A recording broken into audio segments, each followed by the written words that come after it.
A line of islands can act like a shield. The same line can act like a gap. And if war starts, it can become a target list. That is the first island chain. On a map, it looks simple. A curve of land running from Japan down through Taiwan to the Philippines and toward Borneo. In strategy, it is anything but simple, because this chain does not work like scenery. It works like operating infrastructure. And whether it constrains China or opens the Pacific too, it depends on something more than geography. It depends on access, it depends on sensors, it depends on bases, and above all, it depends on political permission. The first island chain is one of the most important geographic ideas in modern Asian strategy. Not because it is mysterious, not because it is hidden, but because it turns a basic map into a working system of power. The arc begins in the Japanese island system. It runs through Okinawa and the Ryukyu chain. It passes through Taiwan. It continues through the northern Philippines and down toward the waters near Borneo. That is the chain, a line of land sitting between China's near seas and the wider Pacific.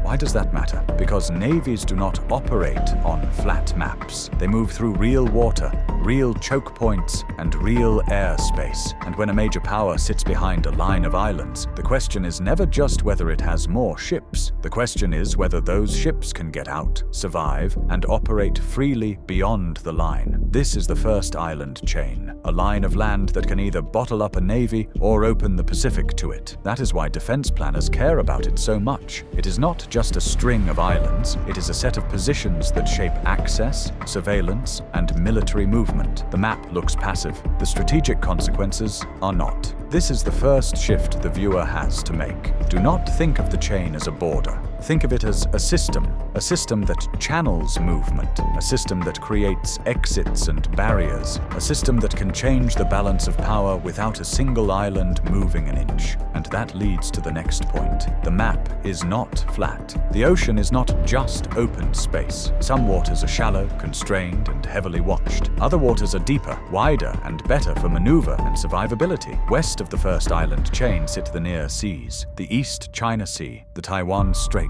the South China Sea. These waters are crowded, monitored, and geographically constrained. East of the chain lies the deeper Pacific. That is where fleets gain room to disperse, submarines gain more favorable conditions, and operations become harder to track and contain. That is why the most important parts of this map are not the biggest spaces, they are the exits, the passages between the islands, the Miyako Strait, the Bashi Channel, the Luzon Strait. These are not empty names on a chart. They are the gateways that matter. The most important parts of the Pacific map are not the biggest spaces, they are the narrow exits a fleet has to use to break out. That is the logic of the first island chain. Open ocean matters, but the passages that connect enclosed waters to the wider Pacific matter even more. If those exits are watched, pressured, or denied, the whole strategic map changes. This is why the chain cannot be understood as a giant wall. No wall floats in the ocean. Ships can pass, aircraft can pass, missiles can pass, submarines can pass, but movement through narrow geography is easier to observe, easier to channel, and easier to contest. That alone can change war outcomes, because the point is not always to make movement impossible. Often the point is to make movement slower, riskier, and more predictable, and that is enough to matter. Long-range missiles have weakened some parts of the chain, but they have not made straits, bases, and access disappear. That is the mistake in many simplified explanations. New weapons change the chain. They do not erase it. Geography still shapes routes. Airfields still shape response time. Access still shapes endurance. Narrow seas still shape detection and denial. The chain evolves. It does not vanish. So if geography creates the basic structure, what turns that structure into actual power? Not land by itself. Access.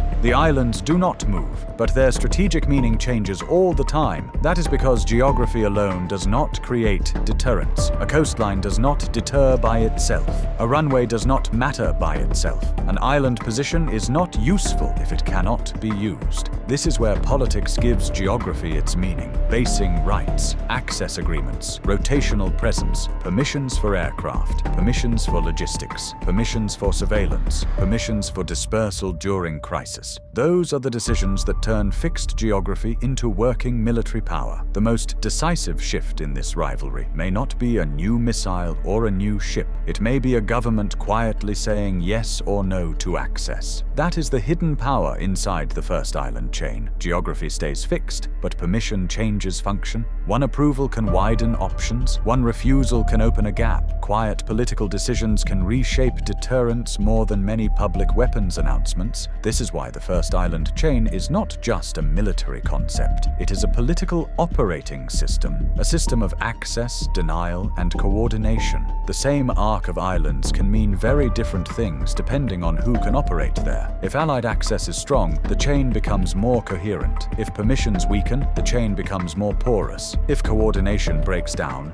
the map remains the same while its function collapses. The islands do not move, but one election or basing decision can change what this chain actually means. That is the contradiction at the center of the first island chain. The geography looks permanent. The strategic value is not. Fixed islands, fluid permissions. That is how a stable map produces unstable outcomes. This is also why so many debates about strategy are really debates about politics. If you value calm, in-depth explanations like this, subscribe to Beneath Systems for more videos that uncover the systems shaping our world.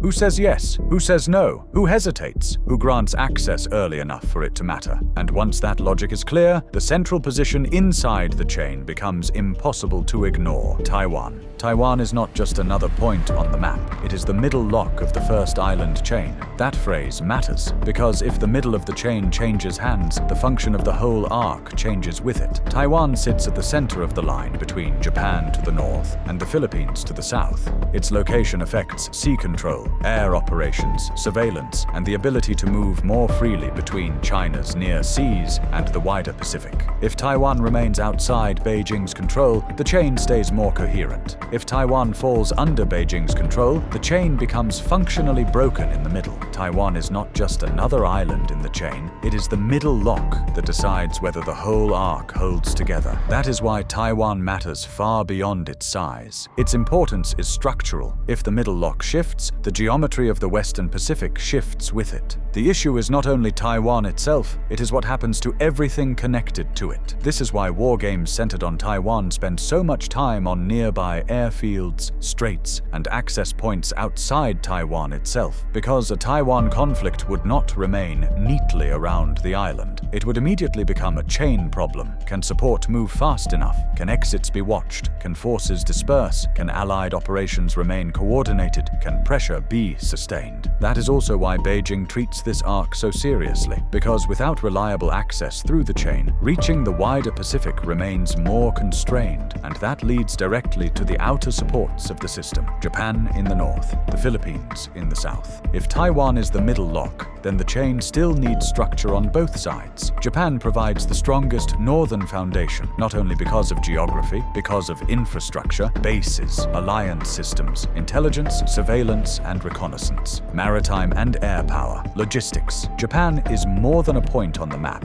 It is the northern foundation that helps make the upper half of the chain usable. For many defense planners, Japan matters not just as an ally, but as the foundation that makes the northern half of the chain usable. That is the hidden role Japan plays in this system. Geography gives position. Japan adds infrastructure, readiness, and alliance depth. Without that northern foundation, the upper half of the chain would look far weaker on any serious war map. Then comes the southern seam, the Philippines. This is where many casual observers lose the plot, because the Philippines is often treated as a secondary story compared with Japan or Taiwan. Strategically, that is a mistake. A chain is only as strong as its seams, and the southern seam determines whether the lower arc closes or opens. Northern Luzon matters, the Luzon Strait matters, the Bashi Channel matters, Palawan matters in the wider maritime picture, and most of all, Philippine political permission matters. The Philippines is not a side story. It is the southern seam that can close or open the chain. That is why basing access and operating permission there matter so much. The chain does not fail only at its center. It can fail at its seams. If the southern span becomes strong, stronger, the arc tightens. If it weakens, the whole system becomes more porous. This is why war planning about Taiwan often spills south toward Japanese and Philippine territory. Not because those states are side actors, because they are part of the operating geometry. Airfields, logistics hubs, dispersal zones, and corridor control all depend on them. And once that is understood, the main contradiction of the first island chain becomes unavoidable. The same geography that gives allies leverage also makes them vulnerable. The first island chain strengthens deterrence. That is true. It complicates Chinese naval breakout. It channels movement. It improves surveillance. It supports denial. It gives allies and partners a more coherent framework for shaping the battle space. But deterrence has a price, because positions that matter in war also become positions that are likely to be targeted if war begins. Bases become aim points. Airfields become liabilities. Ports become vulnerabilities. Access nodes become strike priorities. The same bases that strengthen deterrence also make Japan and the Philippines more likely to be hit first if deterrence fails. That is the strategic cost built into the chain. Territory that matters operationally also matters to enemy targeting. The positions that help hold the line in peacetime become the first positions at risk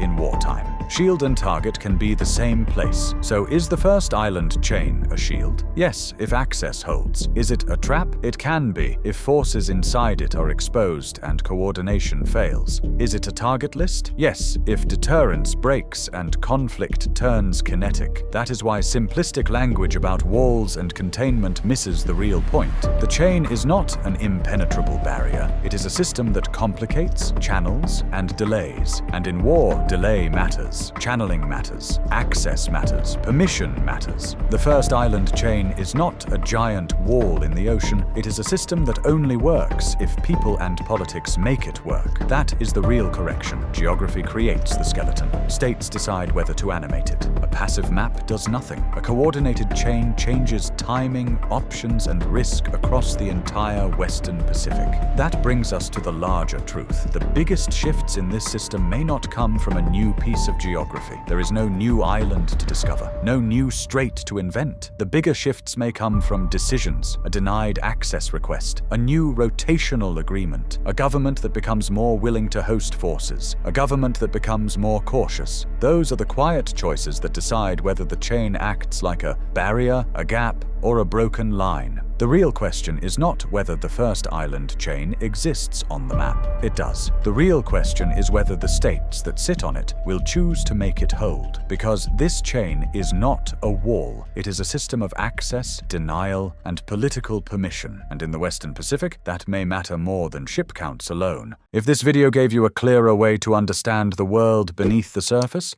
subscribe to Beneath Systems for more deep dives every week.